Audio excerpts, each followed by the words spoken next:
నమస్కారం Q6 news కి స్వాగతం. హెడ్లైన్ చూద్దాం.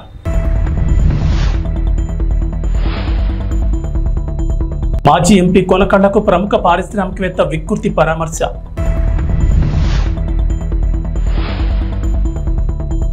ఐదు సంవత్సరాలకు ఒకసారి జరిగే శ్రీ మారెమ్మ తల్లి జాతర మహోత్సవాలు ప్రారంభం.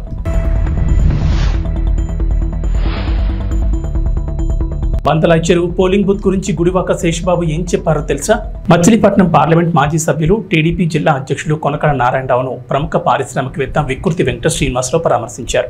కొనకళ్ళకు ఇటీవల గుండెపోటు రావడంతో విజయవాడలోని ఓ ఆసుపత్రిలో చికిత్స పొందుతున్నారు. విషయం తెలుసుకున్న వికృతి సోమవారం ఆసుపత్రిలో చికిత్స పొందుతున్న కొనకళ్ళ నారాయణరావును పరామర్శించి ఆరోగ్య విషయాలు అడిగి తెలుసుకున్నారు. గతంలో తమకు గల పరిచయాలను కొనకళ్ళ వికృతి గుర్తు చేసుకుని కొద్దిసేపు ముచ్చటించుకున్నారు. అలాగే కొనకళ్ళ బుల్లయ్యతో వికృతి శ్రీనివాస్ కొద్దిసేపు చర్చించారు. అనారోగ్యం నుంచి కోలుకుని త్వరలోనే కొనకళ్ళ ప్రజాక్షేత్రంలోకి రావాలని ఈ సందర్భంగా శ్రీనివాస్ ఆకాంక్షించారు. ఈ కార్యక్రమంలో వికృతి రాంబాబు, బర్మా శ్రీనివాసరావు తదితరులు పాల్గొన్నారు. 5 సంవత్సరాలకు ఒకసారి జరిగే శ్రీ మారెమ్మ తల్లి జాతర మహోత్సవాలు ప్రారంభమయ్యాయి. మోపిదేవి మండలంలోని అన్నవరం, చెల్లపాలెం గ్రామాల ప్రజలు అత్యంత భక్తి శ్రద్ధలతో నిర్వహించుకుని శ్రీ మారెమ్మ తల్లి జాతర ఉత్సవాలు శుక్రవారం సంప్రదాయబద్ధంగా ప్రారంభమయ్యాయి. ఈ నెల 17వ తేదీ శుక్రవారం నుంచి 20వ తేదీ సోమవారం వరకు జాతర కార్యక్రమాలు జరగనున్నాయి. జాతరలో మొదటి రోజైన 17వ తేదీ శుక్రవారం శ్రీ గంగానమ్మ తల్లికి చలి నైవేద్యాలు సమర్పించారు. గ్రామ కమిటీ పర్యవేక్షణలో అన్నవరం, చెల్లపాలెం గ్రామస్తుల ఆధ్వర్యంలో భక్తులు పెద్ద సంఖ్యలో తరలివచ్చి చలి నైవేద్యాలు సమర్పించారు. రెండవ రోజైన 18వ తేదీ శనివారం పోతరాజు తండ్రికి చలిమిడి, వడపప్పు సమర్పించడంతో పాటు మొక్కుబడులు చెల్లించుకుంటారని గ్రామ కమిటీ సభ్యులు తెలిపారు. మధ్యాహ్నం నుంచి శ్రీ మద్దెలమ్మ, మదరజాయి జాతర నిర్వహిస్తామన్నారు. అదే రోజు సాయంత్రం శ్రీ మారెమ్మ, శ్రీ ముత్యాలమ్మ అమ్మవార్ల జాతర జరుగుతుందన్నారు. ఆదివారం రాత్రి పోతరాజు తండ్రి గెడ ఊరేగింపు ఇంటింటికి నిర్వహించనున్నట్లు పేర్కొన్నారు. సోమవారం మనవలమ్మ జాతర కార్యక్రమాలు నిర్వహించనున్నట్లు కమిటీ సభ్యులు వెల్లడించారు. ఆయా కార్యక్రమాల్లో భక్తులు పెద్ద సంఖ్యలో పాల్గొని మొక్కుబడులు చెల్లించుకోవాల్సిందిగా గ్రామ కమిటీ సభ్యులు కోరారు.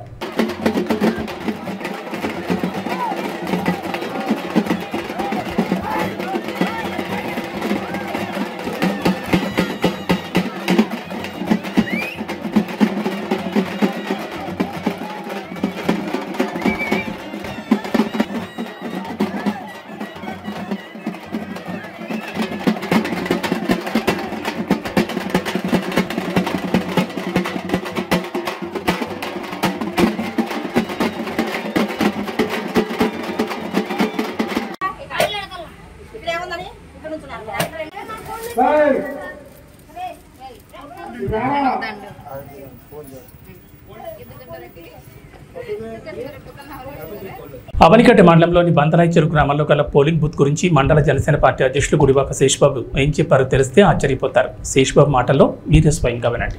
సంవత్సరాల కాలం నుంచి కూడా బందలాయ్ చెరువు గ్రామ బూత్ అంటే ఒక ప్రత్యేక స్థానం ఉంది. అక్కడ ఏదో దొంగతనంగా వాళ్ళు కావాల్సిన వైపు వేసేసుకుంటారని, ఓట్లు రెగ్గింగ్ చేస్తారని ఇలాంటి ముద్ర ఉంది. కానీ ఈ రోజు మొన్న జరిగినటువంటి 13వ తారీఖున జరిగినటువంటి ఎన్నికల్లో ఒక్క ఓటు కూడా దొంగ ఓటు పడలేదు, రెగ్గింగ్ జరగకుండా కాపాడారంటే అక్కడ ఉన్నటువంటి జనసేన పార్టీ మా నాయకులు, కార్యకర్తలు కావచ్చు, తెలుగుదేశం పార్టీ నాయకులు, కార్యకర్తలు కావచ్చు, వారు దొంగ ఓట్లు పడకుండా నిరోధించారంటే నిజంగా అభినందనీయం. బందలాయ్ చెరువు అనే గ్రామం కూడా ప్రజాస్వామ్య సరళిలోకి వచ్చిందని చెప్పడానికి ప్రత్యక్ష తార్కాణం. మంచి వాతావరణం ఏర్పడుతుంది. గ్రామాభివృద్ధిపై దృష్టి పెట్టే యువకులందరూ కూడా కావాలని స్వచ్ఛందంగా వచ్చి ఓట్లు వేశారు. ఆ యువత అంతా కూడా నేడు రాజకీయాలకి అయిపోయింది కాబట్టి దూరంగా వదిలేయటం. ఇక మనం గ్రామాన్ని ఎలా అభివృద్ధి చేసుకోవాలి అనే దాని గురించి దృష్టి పెట్టాలని అందరికీ కూడా సూచించేస్తూ ధన్యవాదాలు తెలియజేసుకుంటా ఉన్నాం. Thank you. కోడూరు మండల పరిధిలోని పిట్టలంకలో నిత్య సహాయ మాతా దేవాలయం 100వ ఉత్సవ వేడుకలు ఘనంగా నిర్వహించారు. విజయవాడ పీఠాధిపతి బిషప్ తెలగతోటి జోసెఫ్ రాజారావు ముఖ్య అతిథిగా విచ్చేసి క్రీస్తు సందేశాన్ని అందించారు. ఈ సందర్భంగా ఆర్సీఎం చర్చ్ ఎదురుగా జరిగిన కార్యక్రమాలను మాట్లాడుతూ మన పూర్వీకులు యేసుక్రీస్తు పట్ల ఉంచిన విశ్వాసాన్ని ఈ తరం ముందుకు నడిపిస్తుందని చెప్పారు. ఇప్పుడున్న చిన్నారులు రాబోయే తరానికి విశ్వాసులుగా మిగులుతారన్నారు. యేసుక్రీస్తు చూపిన బాటలో ప్రతి ఒక్కరూ పయనించడం ద్వారా శాంతియుత సమాజం ఏర్పడుతుందన్నారు. ప్రతి ఒక్కరూ తోటి మానవుల ఎడల దయ, ప్రేమ, కరుణ కలిగి ఉండాలన్నారు. తొలుత పాత దేవాలయ ప్రాంగణంలో నూతనంగా నిర్మించిన మరియమాత స్వరూపాన్ని బిషప్ రాజారావు ఆవిష్కరించారు. అనంతరం పరలోక ప్రార్థన చేశారు. ఈ సందర్భంగా కొంతమంది చిన్నారులకు ఆయన జ్ఞానస్థానాన్ని అందించారు. అనంతరం ఆర్సీఎం విశ్వాసులకు దివ్య సత్ప్రసాదాన్ని అందించారు. ఈ సందర్భంగా భక్తులకు అన్నదానం నిర్వహించారు. తొలుత వాటర్ ట్యాంక్ నుంచి ఆర్ఏఎం చర్చ్ వరకు రోడ్డుపై చీరలు పరిచి పూలు జల్లుతూ బిషప్ రాజారావుకి విశ్వాసులు ఘన స్వాగతం పలికారు. కోడూరు విచారణ గురువు చౌటపల్లి ప్రశాంత్ అధ్యక్షుడు జరిగిన కార్యక్రమంలో అవనిగడ్డ, నాగాయలంక, లక్ష్మీపురం, ఎదురుముండి, కూచిపూడి, మచిలీపట్నం, విజయవాడ, హైదరాబాద్తో పాటు పలు ప్రాంతాల నుంచి వచ్చిన విచారణ గురువులు క్రీస్తు సందేశాన్ని అందించారు. ఉపదేశీలు, సంఘ పెద్దలు అవనిగడ్డ, కోడూరు, నాగాయలంక మండలాల నుంచి పెద్ద ఎత్తున విశ్వాసులు పాల్గొన్నారు.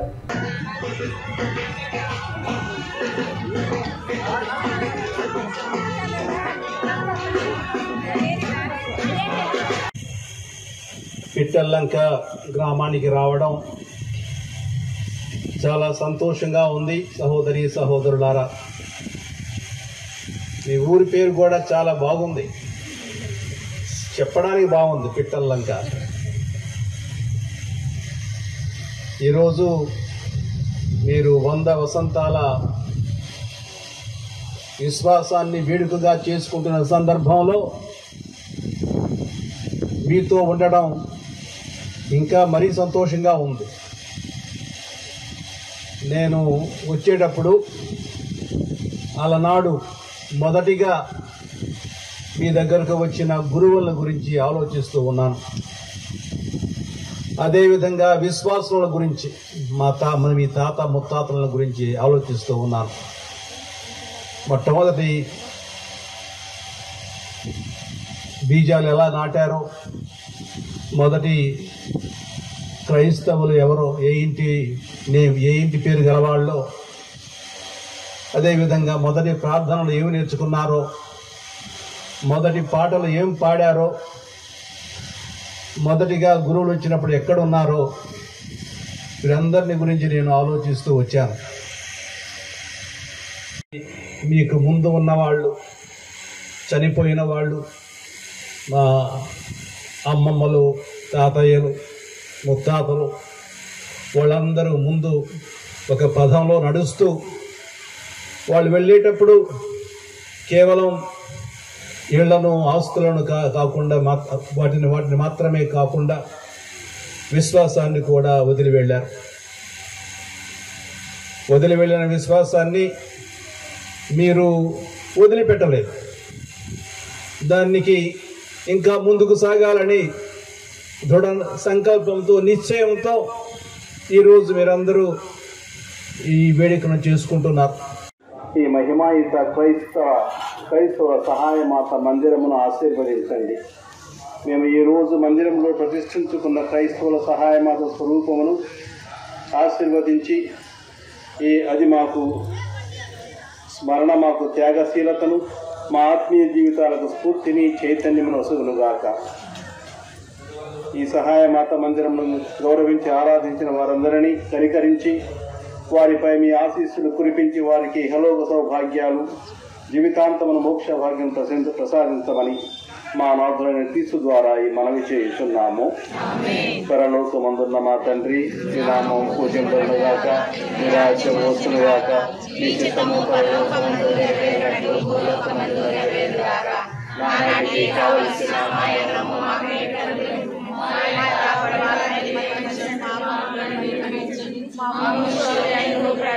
నాగాయలంక మండలంలోని సొర్లగొంది గ్రామం నుంచి పడవల రేవు వరకు రోడ్డు నిర్మాణానికి ప్రముఖ పారిశ్రామికవేత్త వికృతి వెంకట శ్రీనివాస్ స్వచ్ఛందంగా ముందుకొచ్చారు. సొర్లగొంది గ్రామ పెద్దల ఆహ్వానం మేరకు శనివారం వికృతి శ్రీనివాస్ గ్రామ సందర్శనకు ఇచ్చేశారు. ఈ సందర్భంగా పలువురు గ్రామ ప్రముఖులు తమకు గల పడవల రేవు వరకు గల రోడ్డు ఆవశ్యకతను వివరించారు. సముద్రంలో వేట చేసుకుంటూ జీవనాధారం చేసుకుని తమకు గ్రామం చివరి నుంచి పడవల రేవు వరకు రోడ్డు సరిగా లేనందువల్ల రాత్రి వేళలో, అలాగే వర్షం పడిన సందర్భాల్లో పడవల రేవుకు వెళ్లాలంటే పడే ఇబ్బందులను వికృతికి విపులంగా వివరించారు. ఈ రహదారి నిర్మిస్తే తాము అన్ని వేళ వేటకు వెళ్లడానికి అనువుగా ఉంటుందని వికృతికి మొరపెట్టుకున్నారు. దీనికి వెనువెంటనే స్పందించిన వికృతి శ్రీనివాస్ మాట్లాడుతూ తమ స్వచ్ఛంద సంస్థ ద్వారా పడవల రేవు రోడ్డు సమస్యను పరిష్కరిస్తానని హామీ ఇచ్చారు. వారం రోజుల్లోపు ఇంజనీర్లను పంపి అంచనాలు రూపొందించి వర్షాకాలంలోపు రోడ్డు నిర్మిస్తానని శ్రీనివాస్ హామీ ఇవ్వడంతో గ్రామస్తులు హర్షం వ్యక్తం చేశారు. ప్రభుత్వాలు మారినా తమ తలరాతలు మారడం లేదని వికృతి శ్రీనివాస్ వద్ద పలువురు గ్రామస్తులు ఆవేదన వ్యక్తం చేశారు. ఈ కార్యక్రమంలో ఎంపీటీ సభ్యులు ధనుంజయరావు, మాజీ ఎంపీటీ సభ్యులు కొక్కలిగడ్డ శ్రీనివాసరావు, గ్రామ అభివృద్ధి కమిటీ సభ్యులు తమ్ము నరసింహారావు, కొప్పనాథ్ వెంకటేశ్వరరావు, వనమాల రామారావు, విశ్వనాథపల్లి రాములు, తమ్ము వెంకటేశ్వరరావు, కోల భిక్షములతో పాటు పెద్ద సంఖ్యలో గ్రామస్తులు పాల్గొన్నారు.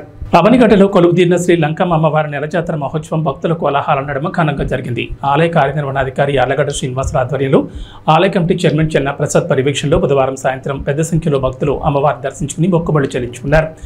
భక్తుల సౌకర్యంతో అన్ని ఏర్పాట్లు చేసినట్లు ఆలయ కార్యనిర్వహణాధికారి యార్లగడ్డ శ్రీనివాసరావు తెలిపారు. తొలుత డప్పు వాయిద్యాలు, కత్తి సాధన నడుమ అమ్మవారిని గుడి ప్రదక్షిణ నిర్వహించి దేవస్థానం ఎదుట కూర్చుండబెట్టి కుంభం పోశారు. పెద్ద ఎత్తున వివిధ ప్రాంతాల నుంచి భక్తులు పెద్ద సంఖ్యలో తరలి రావడంతో అవనిగడ్డ భక్తజన సుందరంగా మారింది. పారిశ్రామికవేత్త వికృతి వెంకట శ్రీనివాసరావు భక్తుల కోసం ప్రసాదాలు తదితర జాతర మహోత్సవాల ఖర్చుల నిమిత్తం 40,000 నగదు అందజేశారు. అమ్మవారి దర్శనానికి వచ్చిన వికృతి సోదరుడు వికృతి రాంబాబును సత్కరించారు.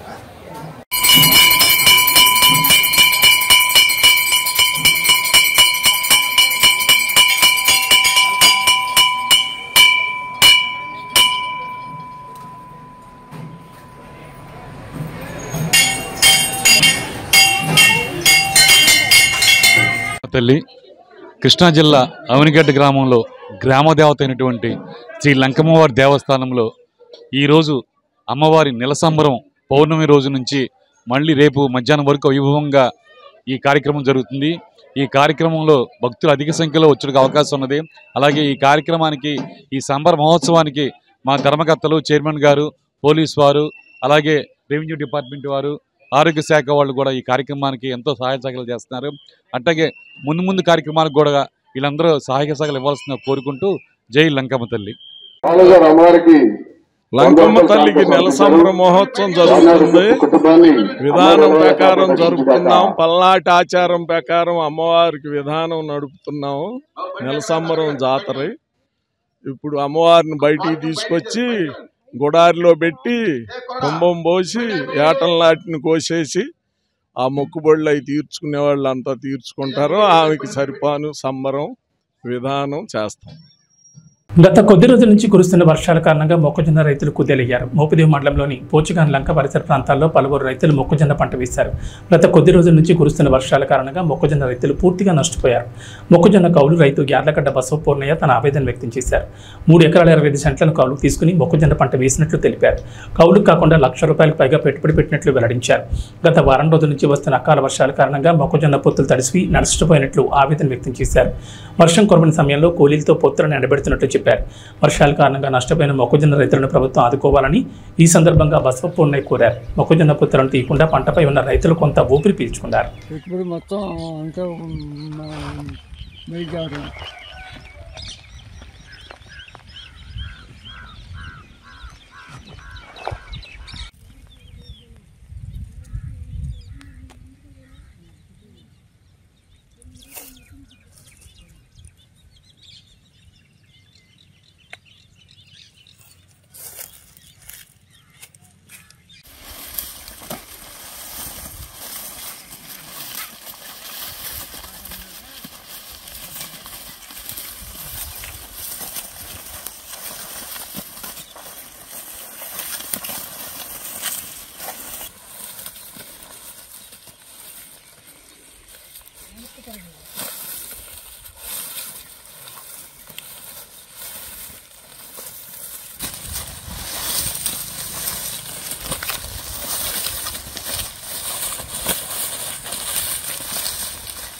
మోపిదేవి మండలం నాగాజప్ప గ్రామం.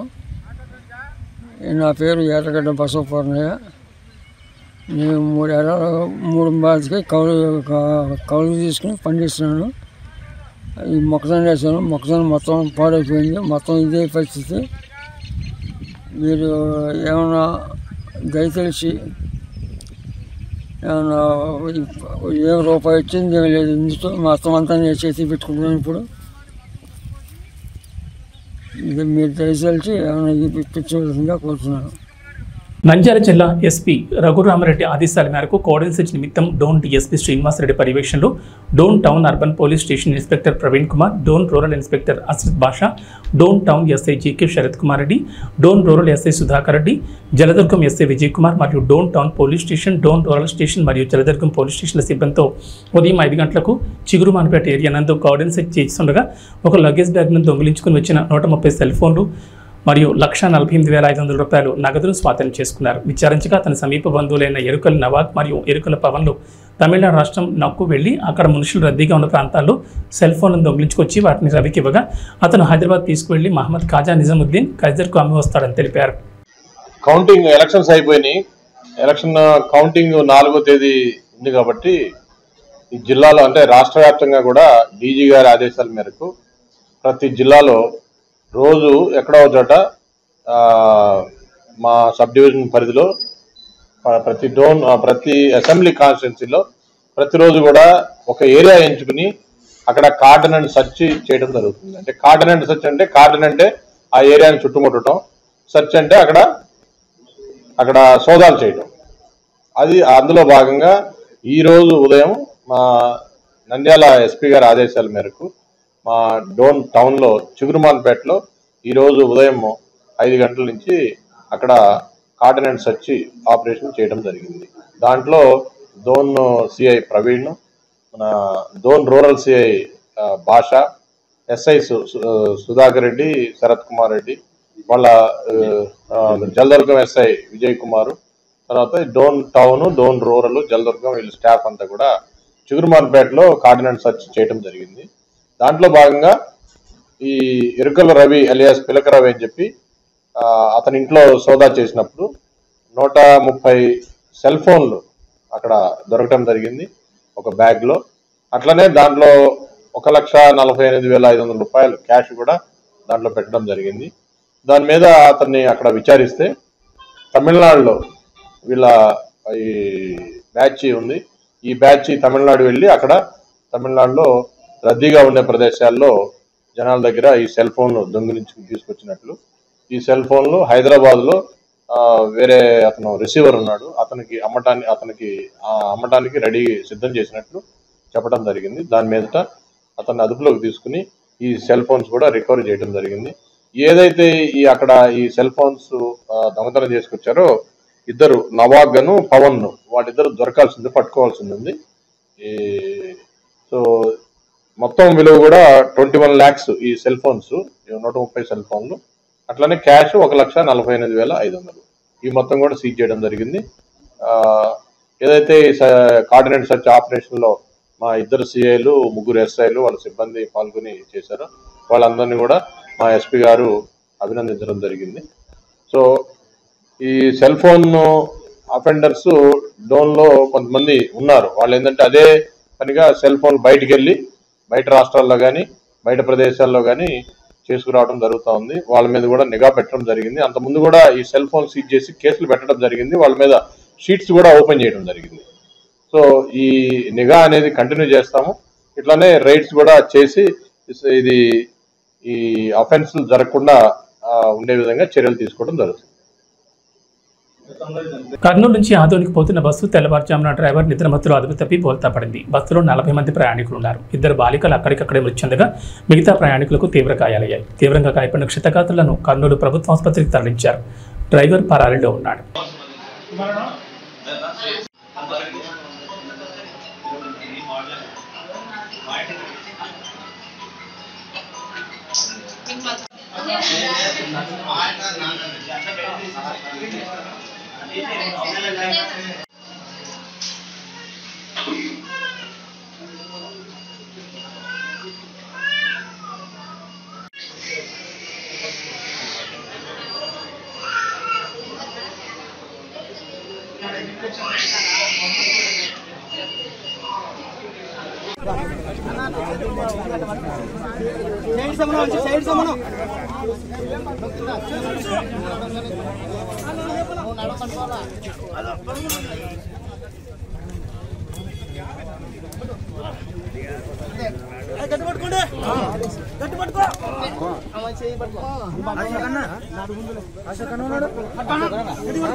బాబు కూడా దాంట్లో చెప్పు సార్ బాబు కూడా దాంట్లో చెప్తాను బాబు కూడా దాంట్లో సార్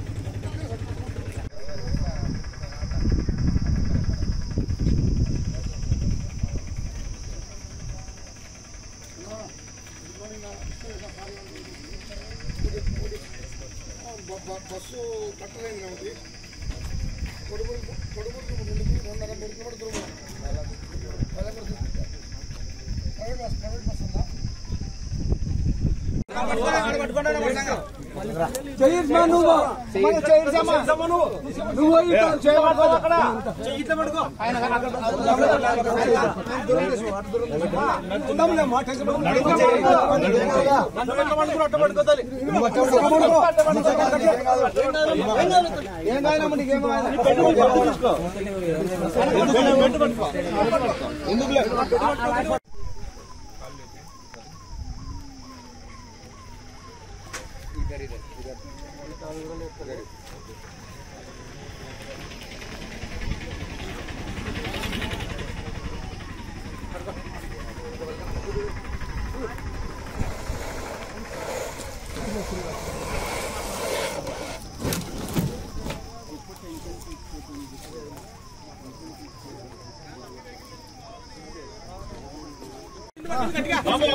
అది సైడ్ లాగేసింది బండి. డ్రైవర్ అదుపు తప్పినాడు. 2 పిల్లలు చనిపోయినారు అక్కడనే. మిగతా వాళ్ళకి గాయాలు. అశోక్ అనే పిల్లోనికి పూస దెబ్బతినింది. హైదరాబాద్ నుండి వస్తుంది, ఆదోని పోతుంది. డ్రైవరు నిర్లక్ష్యం వల్లనే జరిగింది. బస్సులో ఎంతమంది ఉన్నారు? అది ఎంతమంది ఉన్నారు అనేది ఫుల్ పెద్ద బండి, అది పెద్ద స్లీపర్ మంది. ఎంతమంది అక్కడ చిన్న చిన్న గాయాలు తగిలిన వాళ్ళు అక్కడే ఉన్నారు, పెద్ద గాయాలు తగిలిన వాళ్ళు ఇక్కడ వచ్చినారు సార్. గాయాలు చాలా మందికి తగిలినాయి సార్. ఇంకా కరెక్ట్గా గ్యాజింగ్ లేదు సార్. లేదు సార్, మా పిల్లలు ఉన్నారు. నా పేరు భాష sir, safety association leader. Bus దాంట్లో ఇది హైదరాబాద్ నుంచి ఆదోనికి పోతుంది. ఇది కోడుమూరు మధ్యలో పేలకుర్తి దగ్గర యాక్సిడెంట్ జరిగింది, బోల్టా పడింది. దాంట్లో 40 మంది ఉన్నట్టు గుర్తు. దాంట్లో మాకు తెలిసి ఆయన ఒక ఆయన ఉన్నాడు, మా బంధువు ఉన్నాడు, కింద ఉన్నాడు. ఆయనకు దెబ్బలు తగిలినాయి. కర్నూలు హాస్పిటల్, గవర్నమెంట్ హాస్పిటల్ తీసుకొచ్చినారు. ఆయనకు దెబ్బలు తగిలినాయి, ఇంకొక ఆమె ఎక్కువ దెబ్బలు తగిలినాయి. 2 పిల్లలు చనిపోయినారు అక్కడనే. ఇది చున్నీ వస్తే గాయాలు అయితే 2 బాగానే తగిలినాయి. ఆయనకి నడుములు కాడ, కాళ్ళకి, చేతులకు బాగా పడినాయి. 6 గంటల టైంలో జరిగింది. అది ముందు లారీ వాగింది. ఆ లారీని తప్పియడానికి చెప్పి రైట్ సైడ్ తిప్పినప్పుడు అటు బండి కింద పడింది. దాంట్లో స్పాట్లో 2 లేడీస్ అవుట్. మా వాళ్ళకి చిన్న స్వల్ప గాయాలు తగిలినాయి. 2 పిల్లలు స్పాట్ డెడ్. 2 spot dead. డ్రైవర్దే పొరపాటు. Over speed. ముందు అందులో లారీ వాగింది. ఆ లారీని తప్పినీకి అని చెప్పి రైట్ సైడ్ ఫుల్ కట్ చేసినప్పుడు బండి అట్టే తిరిగి పడింది అంతే. నా పేరు ప్రవీణ్, కోడుమూరు. ఏబీ బులెటిన్ విశేషాలు. నమస్కారం.